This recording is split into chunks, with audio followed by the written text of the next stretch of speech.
Now then, it's Burnsy. Thank you for finding us. Welcome to our regular Curiosity podcast, the CuriosityCast. Every episode we take questions, apart from this one, asked by the members of the public in Hull to try and get them the best answers from the very best brains in the city. Not all questions are about Hull. They can be about whatever you want to discover. On this one, we're not going to have any questions other than from me and producer Dave. For this episode, we've got what should prove to be a fascinating guest with some equally fascinating local and indeed national knowledge.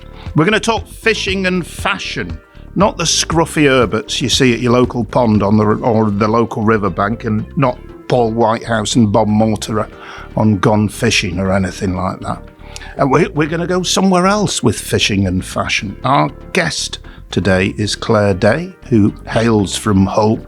And I was going to do a long preamble. Nice to see you. Thanks for coming to talk to us. But tell us why you're into fishing and fashion. And you did a PhD in it, didn't you? I did. Thank you for inviting me. That's quite right. I've always loved fashion, wanted to do it as my career, fashion and textiles. And I'm from a family, well, my dad was a fisherman, so always had that element. I'm a Hessle Roader, as you can probably tell from my accent. And in the 90s, when I was studying at university, fashion and textiles, I saw Rupert Creed's Northern Trawl. And within that performance, I saw what I now call a shore suit, a trawlerman shore suit. And I went with my mum and I was blown away by this suit on the stage. And I said to my mum, wow, mum, that suit is extraordinary. And it wasn't the only suit that was on the stage, but it really stood out. And my mum just said, yep, all the trawlermen wore suits like that. And it stayed with me for decades. And as I progressed in my career within fashion and textiles, I kept looking for something similar and I never saw anything. And so I thought, well, okay, maybe I could write about this before that knowledge disappears, because I saw it as potentially a subculture related to a workforce when at leisure, and I thought it needed documenting, and so I put in a proposal for a PhD, and then I went and did my PhD based on it. So a shore suit? That's what I call it, a shore suit. S-H-A-W or? S-H-O-R-E, as in on the shore. There's my your Hessle Road accent. Sorry, I was being... Right, okay. I'd never heard that phrase before. No, and I've used that phrasing because I didn't know what to call it. I didn't know how to distinguish it from other suits that are on the market. So that's what I called it. I called it their shore suits because they're wearing it when they're ashore. Right, got you now. So it's not their Sunday best, it's their going out in suit. It's all they ever wore, really. They really invested in wearing these suits. And what was it about the one that you saw of Rupert's? Was it an original, 50s or 60s suit, I guess it would have been? Yeah, so we think the shore suit started in the mid-1950s after rationing finished. And this, how I remember it, is You've got half moon pockets on the jacket. You've got a shawl collar on the back. It's got a yoke back. It's got pleats in the back. The trousers have got a really wide waistband, and the trousers are very wide, and that's how I remember it. Sounds quite Northern Soul. Yeah, it does, but before Northern Soul, yeah, right. Exactly. Yeah, it really does. But this is starting in the 50s and it's carrying on into the 60s and the 70s. It's built for dancing. Absolutely, but I don't think they were doing much dancing. I think they were at the bar, but maybe not moving much. Yeah, and that surprised me actually. I had a mental image for some reason of drain pipes and winkle pickers. Yeah, I thought it'd be more formal. No, so you're saying it was quite not baggy's not the word, is it? But certainly comfort fitted. Yeah.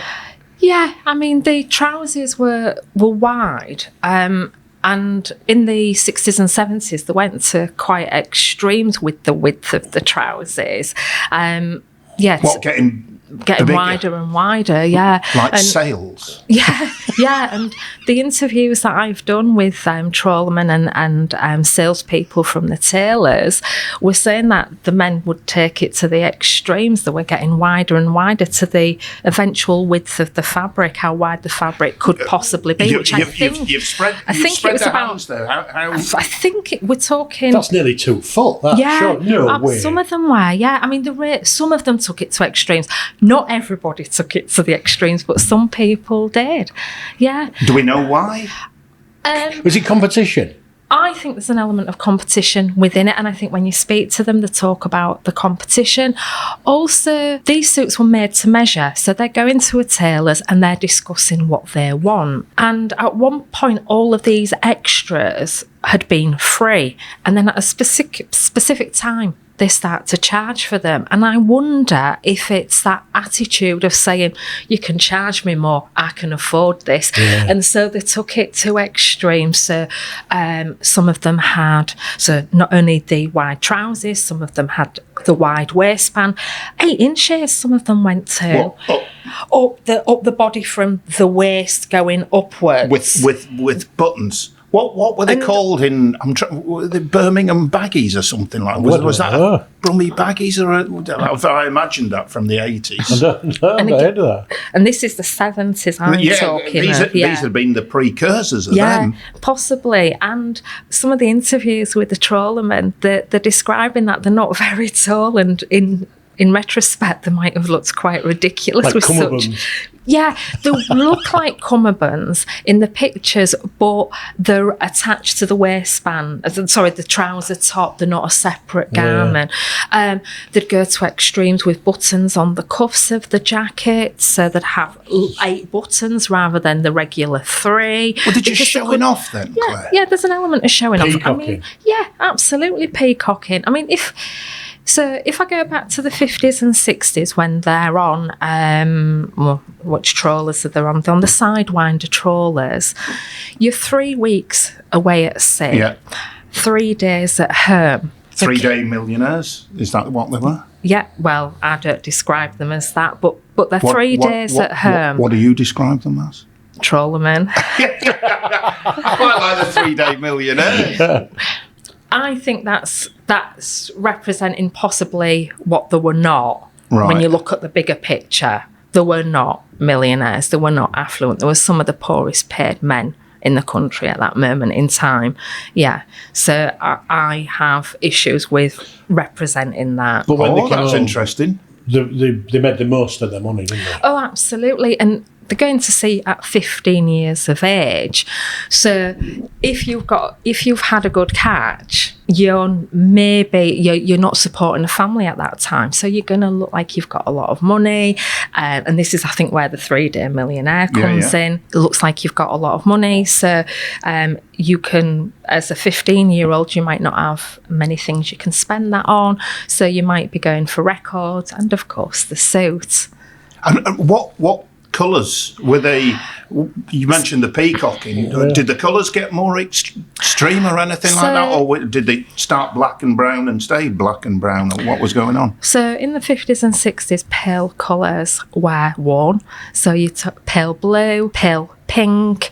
You must have looked at Bobby Dazzler in the middle.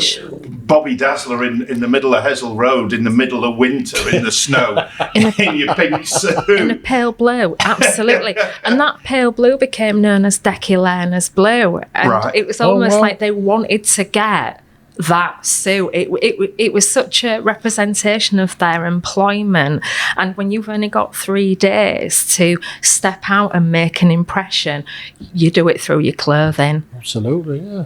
And beyond the suit, then it must have affected shoes and stuff like that. Was there certain shoes that became fashionable as well? Yeah, moccasins originally. Wow. Yeah, moccasins in colours to match the suit. Pink moccasins. Pale blue moccasins, white moccasins. And because Are you making this up? Show him your PhD. Slap him in the face with You've got it. a particularly vivid dream, and you've come in here with this nonsense. Pink moccasins. I don't know if they wear pink, but certainly pale blue. Right, okay. Pale blue, Sorry, white. I made up the pink you ones made there. up the Yeah, pink sorry. ones, beige. Sorry, Claire. I'm a beige pink moccasin, suits. you're a blue moccasin. Very good. Very good. But yeah, so you must have stood out. You must have stood out in the 60s dressed like this. And I think... But if they were all dressed like that, they wouldn't have stood out. Well, I think... Well... Possibly, but if you're coming into Hull city centre and you've got men who are not trawlermen, you're going to maybe stand out. And I have.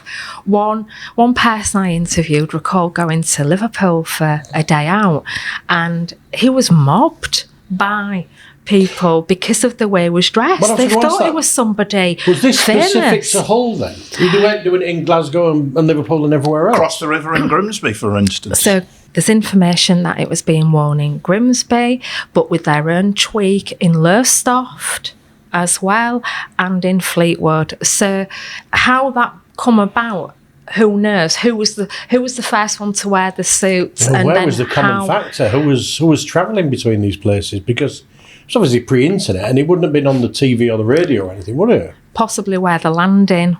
So if they're all landing in Iceland because of bad weather.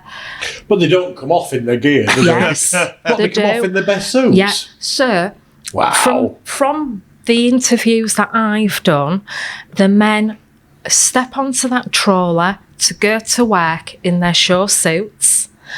Then when they've left the dock, they change out of their suits, they put them somewhere safe to protect them, and then if they have to ever land anywhere for whatever reason, bad weather, they've got a man injured, they need supplies, if they're going off that ship after they've finished their working hours, they're putting their shore suit on. I mean, I'm speaking from a position of real ignorance here, but didn't they stink? Yeah. So they're into the best suit while they still stink of halibut? Not halibut, It's not- haddock. It's not It's not the fish I'm getting wrong. It's not the best suit. Oh, right. It's a suit that they've has gone out of favour. So they're happy for it to possibly get smelly and damaged. One man I interviewed had 16 suits at a time. You know, they're loving their He must dressing have up. stunk. No, only one He of didn't them. take them all on I the didn't take trawler. them all on the trawler, just the one at a time. Yeah, and so and again with the trawlermen, some were really heavily invested in buying suits, and some not as invested. But they always went to sea in a suit. They only presented themselves as in one format ashore, and that was the successful trawlerman. Again, probably going back to what you were saying about the 3-day millionaire, they want to project something about themselves. How much did a suit cost? Roughly. It's hard to say because they were wearing them for so long, in the sense that this is what we call a spectacular subculture. So we know that they started in the 1950s, and some men would have been wearing them all throughout their careers as trawlermen, but they're bringing on the new recruits, and the new recruits are taking on the suits as well. So you've got that peer-to-peer emulation. So it's really hard when you're talking to men, trawlermen, to get a sense of cost. But it's several weeks' worth of wages, so it's an investment. But what that means is difficult to say because of that longevity of them being worn. I don't know about you, but I've got some wonderful pictures in my head now. And thank you for listening to the CuriosityCast. We'll talk more about it. I'm fascinated by this. Hopefully you are. Claire Day is our guest.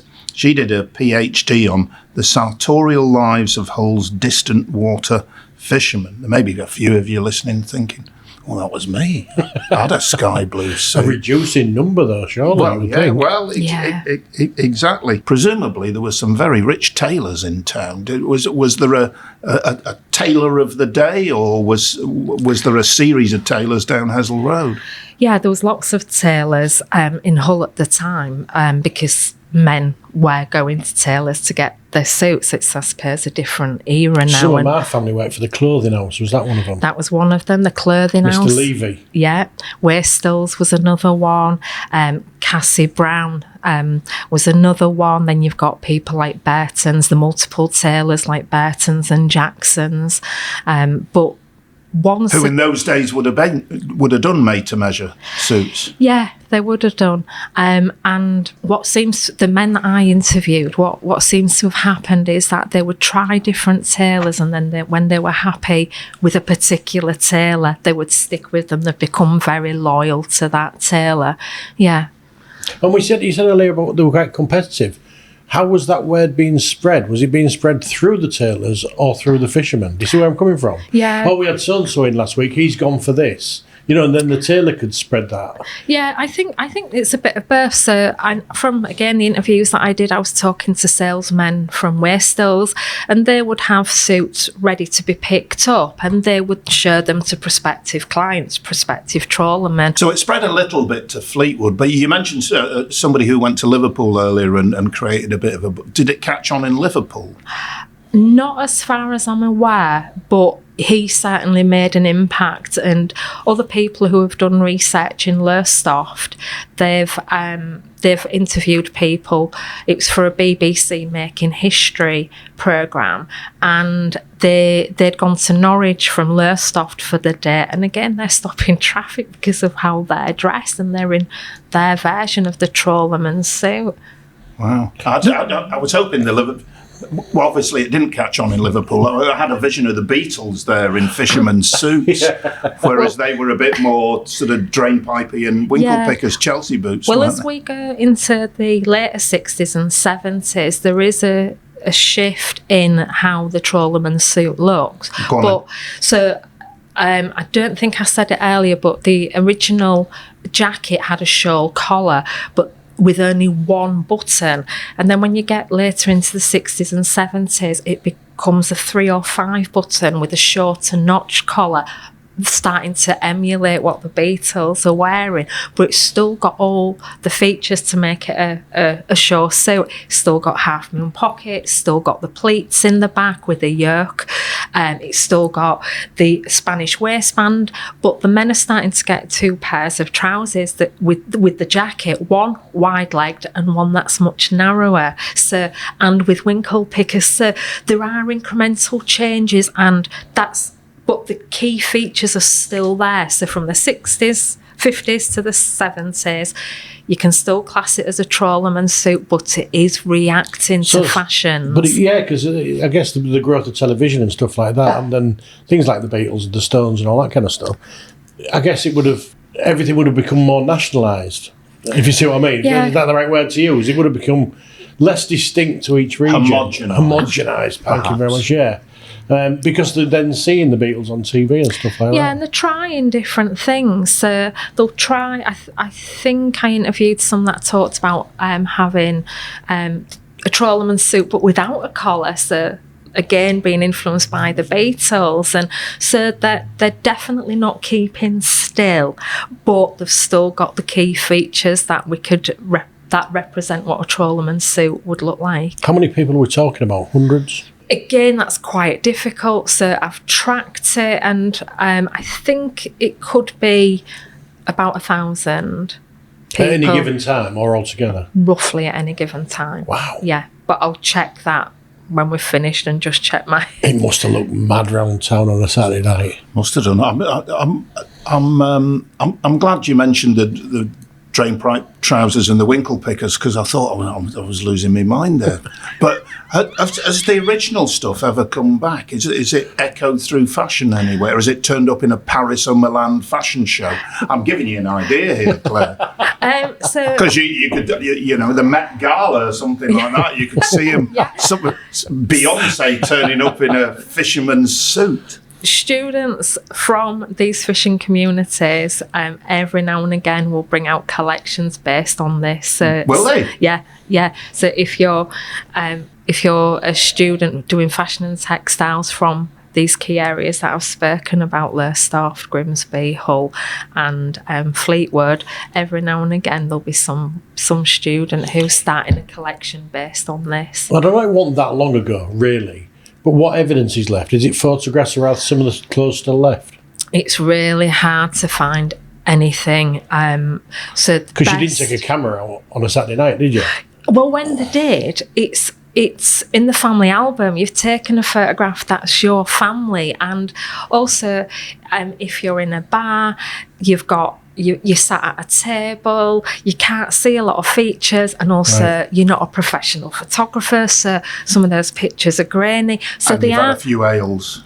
Because you'd have been away for 3 weeks. But cameras were big then as well. You couldn't stick it in your pocket like in your phone these days. So there is evidence of them out there, and the Bullnose Heritage Weddings, there must be Centre, weddings and stuff. Yeah, exactly. They've got some pictures, but again, some of them can be quite grainy. You're not seeing all the details. So we don't think a suit exists. Yes, they do exist. Right. So but the best picture, the best photograph to see is by David Morris. He was a student at Hull in the 70s. He is a photographer. That was his. I've seen some of his photographs of the river with all the barges on. That's right. Yeah. He's got a fantastic photograph of a decky learner in his suit at a bar. Not sure what bar is at, but it's such a sharp picture of a trawlerman suit.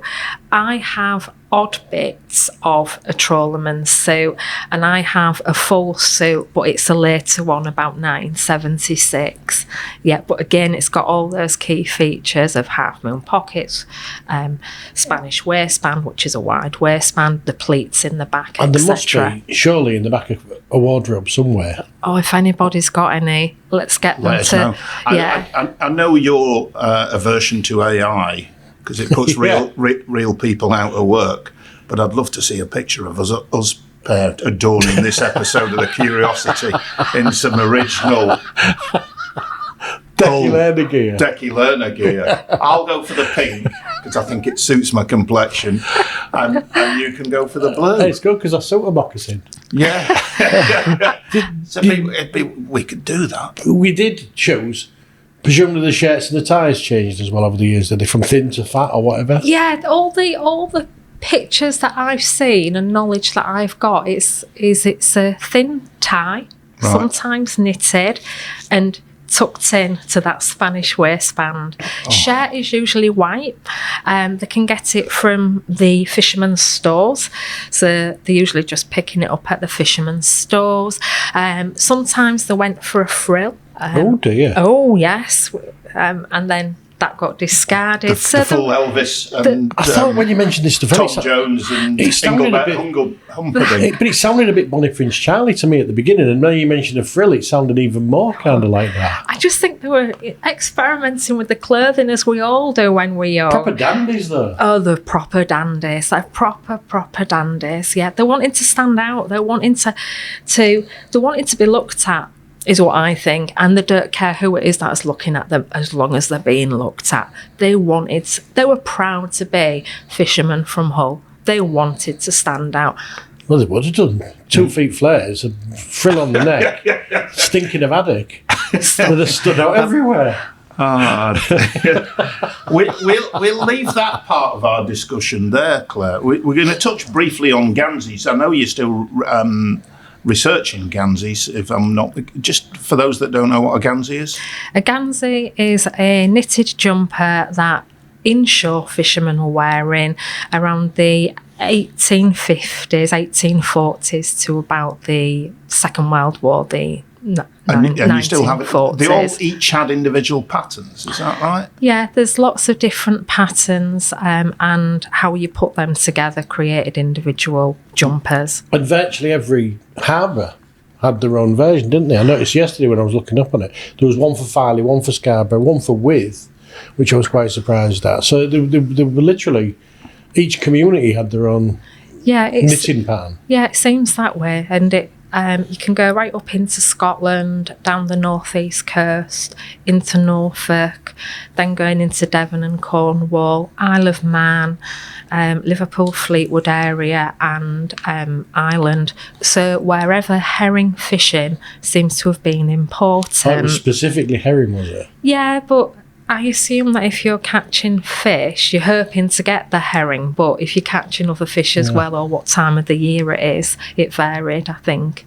Because I did a little bit of research yesterday. I mean, we mentioned before we came on air that there's supposedly a grim reason why they had these, so that they could it helps identify bodies of anybody who went man overboard. But you don't think that's necessarily the case, though? No, I don't think it is, because you've got social mobility occurring. So if you were a herring fisherman from, I don't know, let's say Scarborough, the herring moved, so you're following the herring, so you're going into different ports. So that meant the patterns would be seen in different ports. You've also got the fisher lasses from Scotland who are curing the herring, and they're coming down the coast as well, and they're doing a lot of knitting. So I just wonder how individual these patterns can be, and if you're marrying into families from different areas, you're bringing your patterns with you. These patterns are not written down. It's what you're visually seeing, and it's being passed down orally as well. So there's all that in the mix. Are they still called Guernseys right around the country, or have they got different names? So some people call them Guernseys. That's where it came from, wasn't it? Apparently it came from Guernsey. Again, there's some debate about that. Also in Devon, Cornwall, they call them frocks. So awkward buggers. It's nothing like it. Guernsey frocks, yeah. Oh, frogs. Sorry, Yeah. I thought you said frogs. No, my accent It's that again. Hessle Road accent again. Yeah. No, we're just two cloth-eared idiots. That's all it is. Part of my research as well yesterday, I looked to see if you could still buy Guernseys. There's lots of patterns so you can make them. Yeah. If you want to buy them, guess how much? Oh, quite a lot of 300 money. quid? 600. Oh, blimey. Yeah. They're hand knitted. It takes time to knit them. Yeah. If so, 600 quid. No. I could buy a shore suit for that. Probably not. Probably not in this day and age. And you've got to, if something is hand knitted and potentially they're doing a pattern especially for you, you've got to accept that's the sort of prices you're paying. I don't have to accept anything. Thank you very much. As you you've can got tell, to he's a accept it. I'm not asking you to buy He's a it. fashion Don't come on here telling me what I have to accept. You're going to accept it. And yes, Burnsy, I agree with you. I'm sat next to a fashion icon. In terms of your research, is it publicly available? Can people look at it? Yeah, so my PhD is publicly available, so that is, at the moment, I've just written a piece on the trawlermen of Hull and the influence of Iceland. Unfortunately, that isn't publicly available, but I can potentially give a link in if anybody wants to read the abstract of that. If people search for Claire Day, an AI Claire, yes, back to AI again, Yeah. fascinated. Yeah, the French spelling, CLAIRE, Fucking and posh put in... from Hessle Road, didn't you? The French spelling. Blimey. I don't know what to say to Ooh that. la la. I'll stick the link in the show notes so people Yeah, can have a look thank at you. it. Yeah. You do realise Dave is, because he is a fashion icon, now going to look at these suits and see whether he can get it would suit you. I'm nipping to cock of the walk. You said, Jill, can you knock us one of these up? Jill could knock you one up. For those who don't know, Cock of the Walk is the tailors on Parliament Street, aren't they? That's They're all- correct. Award winning. I expect to see that at the Curiosity Christmas party. I proudly wear a pair of bamboo trousers. Do you think I'm joking? Them in the bamboo? I don't. I don't. I And them think lovely green cord ones I've got that you've admired more than once. They're Yeah. Cock of the Walk. I pretended to admire them. Claire, thank you very much for your time. I've really enjoyed it. It's been Thank great. you. Sorry for the larking about. If you've any suggestions of people you'd like to hear from on the Curiosity Cast, do get in touch with us. You can email us, curiosityhull.co.uk, or follow and friend us on the socials, where we're Curiosity Hull on all the main feeds. We'll be back very soon with more quality answers to whatever question you'd like to ask. What size moccasin are you?